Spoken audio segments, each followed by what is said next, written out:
अस्सलाम वालेकुम, कैसे हैं आप लोग सब?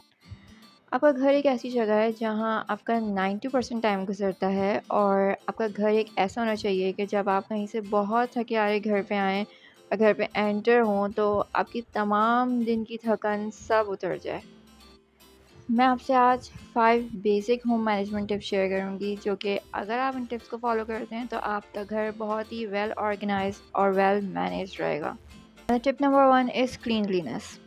सफाई-सुथराई में सब कुछ आ जाता है, इसमें आपके किचन आता है, आपके बेडरूम्स आते हैं। अगर आप अपने घर के तमाम एरियाज़ को अगर वीकली बेसिस पे डिवाइड कर लें तो आपके लिए बहुत ईज़ी हो जाएगा उसका ख़याल करना। लाइक आप एक दिन रख लें कि आपने अपने घर के तमाम लाइट्स एंड फैन्स को क्लीन करना है। एक दिन आप किचन कैबिनेट्स के लिए रख लें। किचन कैबिनेट्स की क्लीनिंग सिर्फ़ बाहर से रिक्वायर नहीं होती, अंदर से भी रिक्वायर होती है। इसके अलावा आप एक दिन अपने पूरे रेफ्रिजरेटर के लिए रख सकते हैं। एक दिन आपके वार्डरोब्स के लिए पूरा रिक्वायर होगा क्योंकि अपनी वार्डरोब्स को भी वेल ऑर्गेनाइज़ रखना बहुत ज़्यादा ज़रूरी है। क्योंकि समटाइम्स होता ये है कि आपको शर्ट मिल रही होती है, उस शर्ट से मैचिंग का दुपट्टा नहीं मिल रहा होता, आपको कोई स्कार्फ़ नहीं मिल रहा, मतलब बहुत सारी चीज़ें हैं। तो आपको अपनी वार्डरोब्स को भी वेल ऑर्गेनाइज़ रखना बहुत ज़रूरी है। इसके अलावा वीक में 1 दफ़ा अपनी बेडशीट्स लाज़मी चेंज करें। And the second point is bills and paper work. हर घर में इम्पॉर्टेंट डॉक्यूमेंट्स तो मौजूद होते ही हैं, लाइक आपके बिल्स हैं या आप अगर रेंट के घर पे रहते हैं तो उसके इम्पॉर्टेंट डॉक्यूमेंट्स होते हैं, कुछ रिसीट्स वगैरह होती हैं जो आपको कभी भी ज़रूरत पड़ जाए तो हम लोग भाग दौड़ कर रहे होते हैं, ढूंढने में लग जाते हैं उसको। तो बेहतर ये है कि आप अपने घर की कोई ऐसी जगह बनाएं जहाँ पे आप उन तमाम डॉक्यूमेंट्स को एक जगह पे रख दें ताकि वो वहाँ सेफ़ रहें। कभी भी किसी को भी ज़रूरत हो तो बस वो डायरेक्टली वहीं पे जाएँ और वहाँ से वो डॉक्यूमेंट्स ले लें। फॉर एग्ज़ाम्पल आपके घर का लिविंग रूम और ड्राइंग रूम ऐसी जगह है जो तमाम घर वालों के रीच में होती है। लाइक मैंने जो है अपने तमाम जो डॉक्यूमेंट्स हैं वो तमाम अपने लिविंग रूम में रखे हुए हैं। तो लिविंग रूम में एक आप ऐसी स्पेसिफिक ड्रॉअर बना लें जहाँ पे आप तमाम अपने डॉक्यूमेंट्स रख सकें जो घर वालों को जिसको भी कभी ज़रूरत हो तो बआसानी वो वहाँ से ले सकें। And the third point is meal planning. This one is my most favourite area. और एक दिन हम लोग जो है सारे घर वाले एक दूसरे से डिसाइड कर लेते हैं किसका क्या दिल चाह रहा है, किसको क्या खाना है। फिर हम वही सारी चीज़ें अपने मेन्यू में लिस्ट डाउन कर लेते हैं तो हमें पूरे वीक के लिए बहुत आसानी हो जाती है। हमें बहुत ज़्यादा हमारा टाइम वेस्ट नहीं होता सोचने में और बस जो भी चीज़ बनानी होती है एक दिन पहले मंगा के रख ली और देन नेक्स्ट डे हम उसको कुक कर लेते हैं।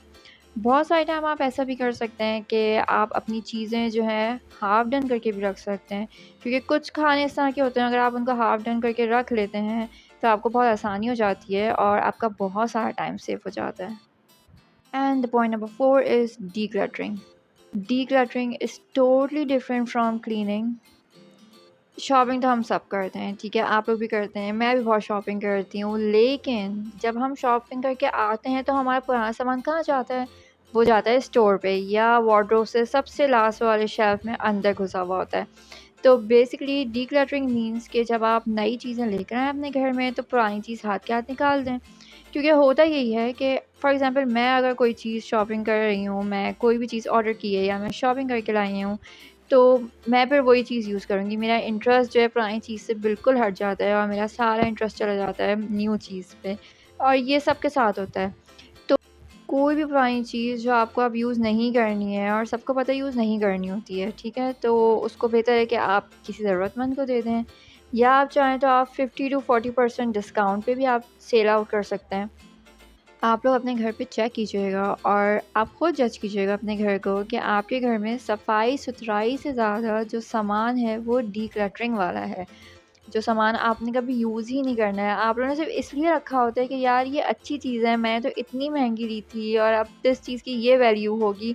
ये सोच-सोच के लोग रख लेते हैं और उसके बाद फिर वो रखा ही रह जाता है, क्योंकि फिर उस चीज़ की वैल्यू इतनी डाउन हो जाती है कि वो किसी के लेने के भी लायक नहीं रहती है। And last but not the least, the point number 5, decor. And home decor, I am just crazy about home decor. और मैं बहुत ढूँढ-ढूँढ के चीज़ें लेकर आती हूँ। मैं हर चीज़ अपने घर में नहीं ले आती हूँ, बहुत ढूँढ के सिलेक्टिवली मैं चीज़ें लेकर आती हूँ। होम डेकोर की जो बेसिक चीज़ है वो है थीम। ये मेरी पर्सनल ऑब्ज़र्वेशन है कि लोग परचेज़ वो चीज़ करते हैं जो उनको अच्छी लग रही हो, भले वो अपने घर पे अच्छी ना लगे। तो ये चीज़ सबसे पहले तो आपने अपनी ये सोच आपने बिल्कुल चेंज करनी है। अपने घर को जितना ज़्यादा मिनिमल रखें, उतना ही आपका घर अच्छा लगेगा। और प्लस सेकंड चीज़ ये है कि आपने ये नहीं देखना कि आपने ये चीज़ इतनी एक्सपेंसिव ली है, नहीं। एक्सपेंसिव होने से या आपकी बजट फ्रेंडली होने से कोई फ़र्क नहीं पड़ता। फ़र्क इस बात से पड़ता है कि आपने कोई भी चीज़ ली है, वो आपके घर में रखी हुई कैसी लग रही है। अपने घर को बिल्कुल हल्का-फुल्का रखें। आप जितना डिसेंट और जितना हल्का-फुल्का रखेंगे, आपका घर उतना प्यारा लगेगा। तो ये 5 बेसिक चीज़ें हैं, cleanliness, paper work and bill, meal planning, declutter and decor. अगर आप इन पाँचों चीज़ों को फ़ॉलो कर लेते हैं, तो आपका घर बहुत ऑर्गनाइज़्ड रहेगा और मैनेज रहेगा।